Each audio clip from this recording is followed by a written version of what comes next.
comes to play, you always notice that, sometimes is it fear, confusion, is it immaturity? Immaturity will always tell when, decision making. You will see all those things. So I was listening to Rooney. Is it Rooney or Beckham? I think it was Beckham. Yes, I was listening to Beckham.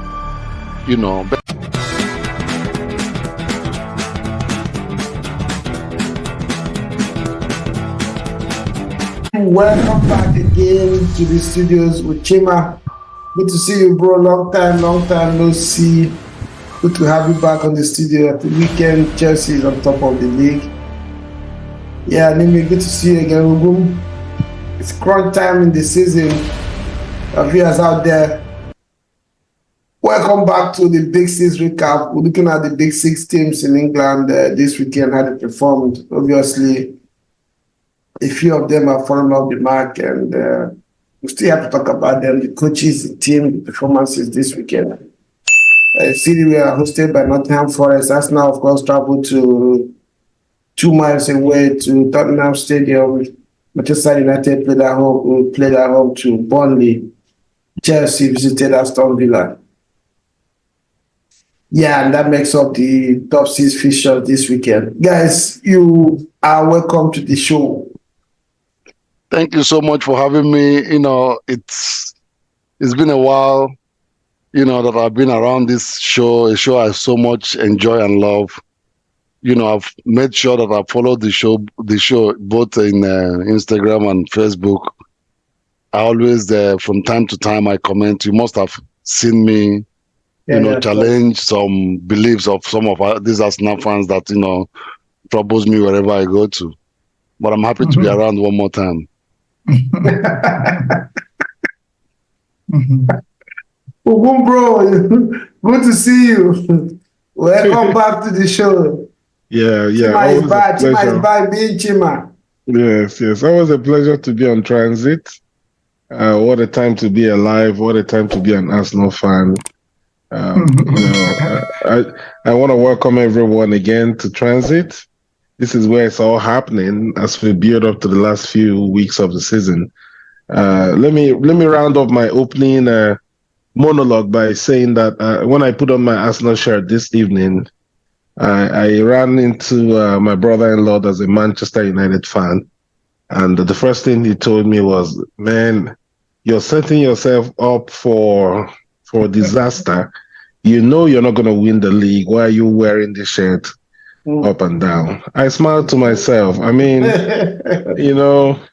at this point, it's way too late for anyone to banter us. to banter me. I am beyond banter at this point. I'll be smiling till the season ends and all through the summer until the next season starts. Nimi, you get my drift?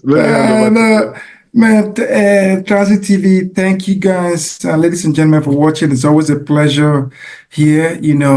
Chelsea is not doing well. On Saturday, I was able to catch Reggie and Odunze on the field, and I had to give them, unleash the dragon, the anger, and after some mesmerizing runs from me, the Chelsea fan Reggie collapsed on the field. We had to call paramedics to come take him off the field. But on a serious note, if Arsenal miraculously win this league, I would have to move from Houston and maybe move to Sambiza Forest. Maybe. I hope you're already negotiating your spot in the forest, because most likely it's going to happen. Yeah, guys, good to see you guys again. It's fun, always fun discussing the beautiful game with you guys. And what more personally, like Ugum said, need to be an Arsenal fan. What the time to be an Arsenal fan is being. And if anything, I think all the teams in England should as such, support Arsenal and appreciate them and even thank them for helping not make this league. Can you imagine if Arsenal was not there? Liverpool has fallen off. United is almost 30 points away from top. Chelsea the same thing. You can imagine if City was still winning this league with 10, 15 points from everybody. I don't know what it's going to look like out there in Europe, claiming that England is the best league in Europe. So Arsenal should be appreciated and should be supported, for putting up this fight.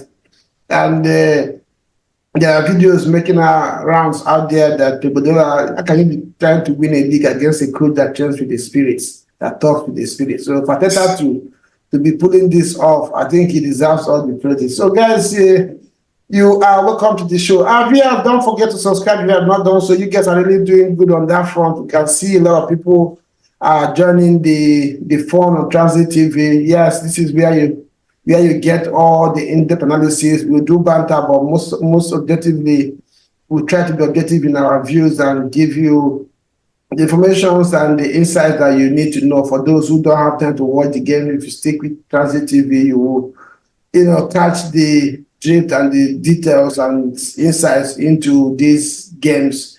For Arsenal fans who do not have time for the LLD over the weekend, if you go to our channel, we'll have a lot of content for you out there. We are there live at the Velvet Oak Tavern pub in Midtown, where Arsenal fans watched the game. It was fun there. I will tell you to Maisie and Ebenezer, there's so much content on the channel for you guys to see. And before we start, I also want to let you know we have our guests ready. The t-shirts are out there to support the channel if you want to do so. Just $25 each for our viewers.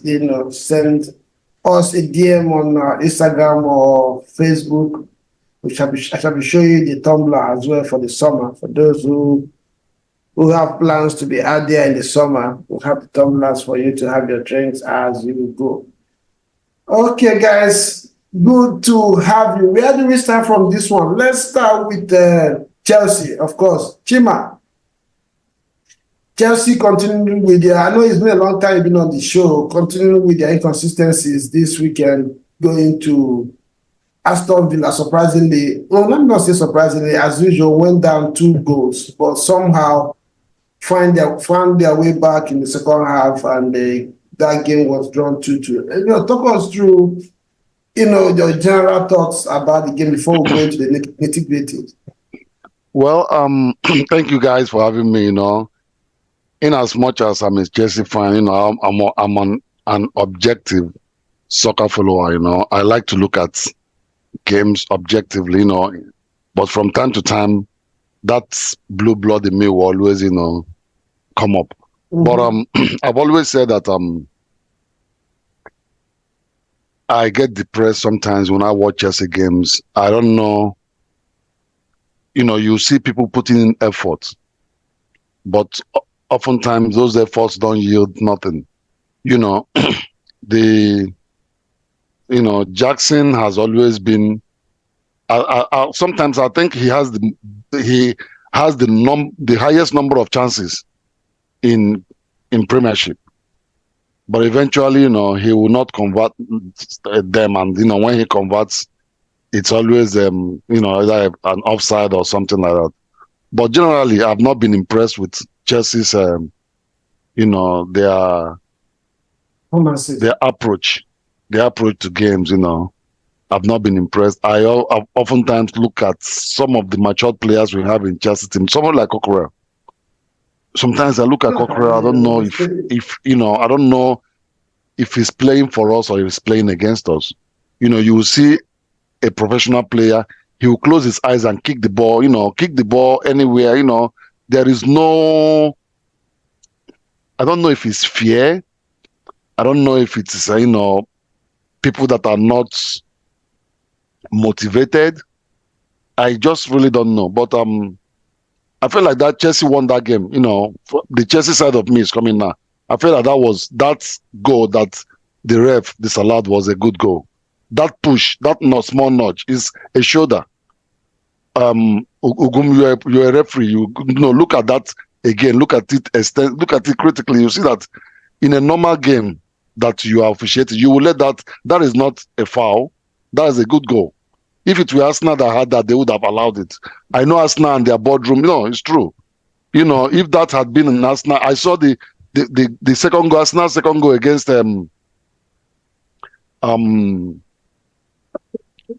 what is, Tottenham Hotspur. Chimo, you were making a very strong point, which I honestly, I saw Arsenal goes. I wanted to agree with until you brought Arsenal into the because picture. It is, this is where I'm feeling pained. I believe that Arsenal second goal was a penalty. If you didn't give the penalty for the first tackle, you should give penalty to the second tackle. But it was allowed, But in Chelsea's game, there's always something and people will happy, people will smile and say, well, it's Chelsea. But, oftentimes all these luck and some privileges carries teams to the next level. Those days of Man U invisibilities, some of these things are boardroom arrangements, laws, referee, giving them, some good calls. I honestly felt like Chelsea should have won that game. But it's Chelsea now, anything goes. So that's my final submission. We want to react to the stuff before we go into it. You're mute. You mute. Hello, can you hear me? Yeah, I can hear you.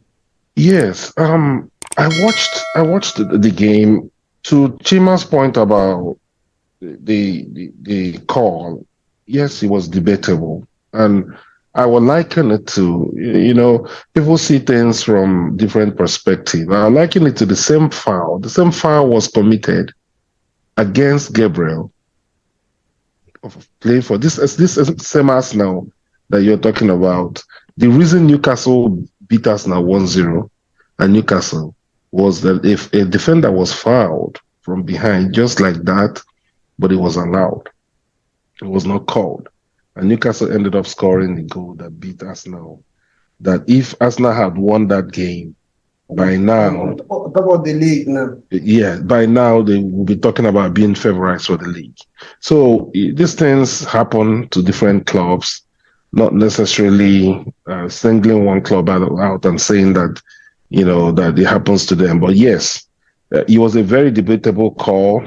I think that Chelsea deserved a lot more than they got from that game, and I'll even oppose Chima a little bit and say that I watched that game and I think that Chelsea have been, to an extent, unlucky this season. They've been trying to find their feet, trying to find a balance. But this Chelsea team is going to become dangerous if certain things come into place. I see a lot of potential. I see players that when they gel more and they gain more confidence and there's a bit more structure in the way they play, a better organization in the way they play, better experience, this side has the potential to become extremely dangerous. They've been largely dependent on Cole Palmer this season. He's been very effective. The other people haven't brought equal value to the table like Cole Palmer has. By the time the likes of Noni Madueke and perhaps the much maligned Modric find their feet better, and they find more stability in the midfield protecting the defense, Chelsea have the potential to become a very dangerous side in the Premiership. I watched that game, and yes, they dominated Aston Villa. They deserved a lot more than they got. First half, Chelsea deserved to be up by 2 or 3 goals, but it ended up being Aston Villa scoring the goals while Chelsea was doing the playing. So that's my submission in the game. Chelsea deserved a lot more than they got from that game. Mimi, staying with Chelsea, Jackson, do you think Pochettino probably should try playing him from the wings? Because, like Chima mentioned, and I've seen so many times, Jackson has the industry. He works hard. He's not a player that will be on the pitch. I wouldn't know he's there. So with the pace that he has, the industry that he has, do you think probably he should be playing from the wings, or maybe Poch should find a way to play 2 strikers? Probably he will be the one that will be behind the main striker, do the work at muzzle opponent defenses and let the man up front take the chances. Do you think that will work for him? Maybe as time goes on, as he starts to build, because right now maybe the pressure of being expected to be the one scoring the goals is getting the best of him, because he gets into scoring chances, and that's as a positive that he had. At least you see him there. Just like he doesn't take those chances. Or do you think that could work, or Poch try something different with the young man? That's a good question. I've always maintained that first of all, Jackson was purchased not to be the main striker for Chelsea. They were going to roll with Nkunku and Jackson. Jackson was supposed to use this season to learn on the job and see how the EPL is. But regretfully, because of injuries, he has been thrown into the fire. Broya was supposed to give him competition, but as we could see, Broya, the injuries, and he's at West Ham right now, can't even play because of injuries. So Jackson, with no fault of his, has been put out there to say go in the midst of the fire and go fight.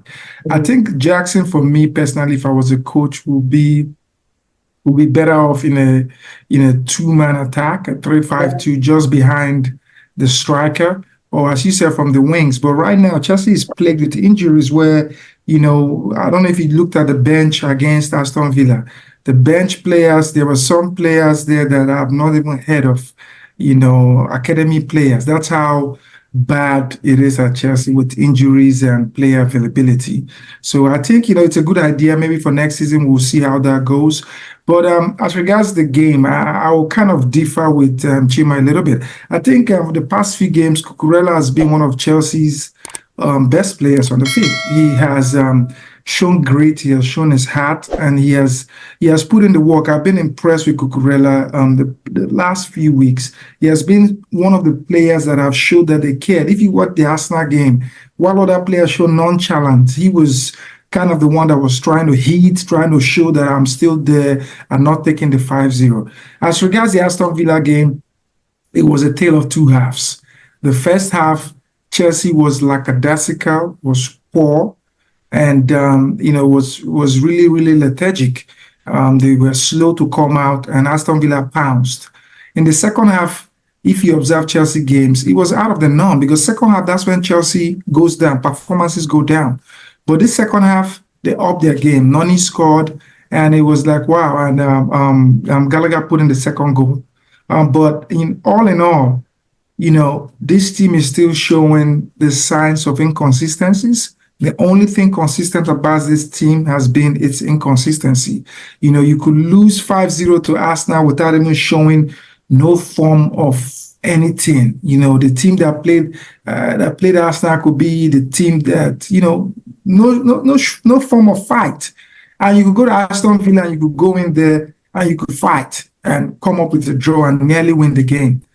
So that's, going forward, I would think that, with Pochettino's second season, pre-season in his hands, and the talk of, buying, ending our 25-year-old policy and buying quality players, maybe that will help. But there's some players there that are irredeemable. Players like Mudryk, they will need to go to maybe one of these villages in Nigeria and really they need to bath them, wash them. So what do you think is Mudryk's problem? Because it looks like there's a potential in there. And when No, please stop. There's no potential. It's not, someone was saying the new owners were watching YouTube highlights. Even Udunze has YouTube highlights.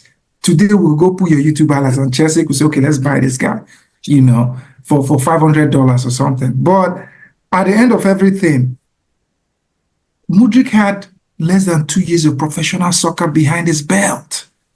They saw him in the Champions League. Champions League, anybody could run against Real Madrid.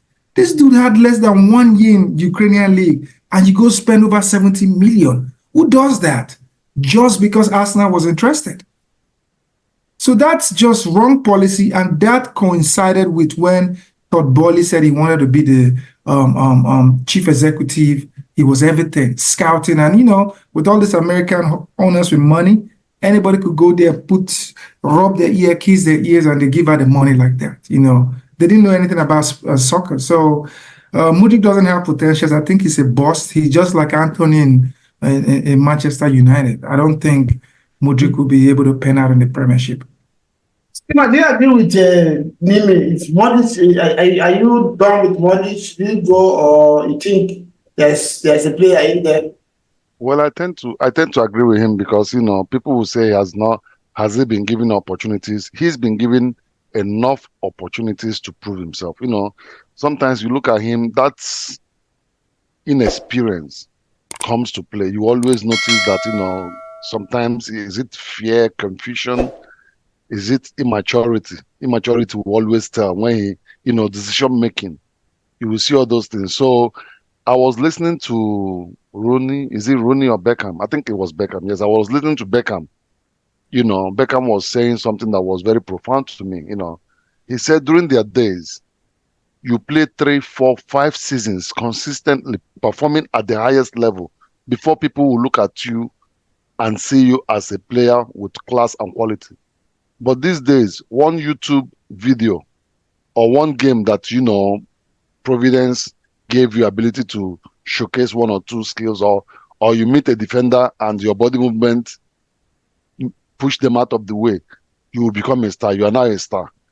Clubs will come pricing you outrageously, But during their days, a quality player or a player of class, you perform at that level for 6, 3, 4, 5, 6 seasons, not games, seasons, before you'll be rated in those class.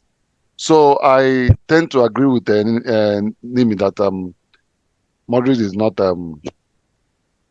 what we thought he was.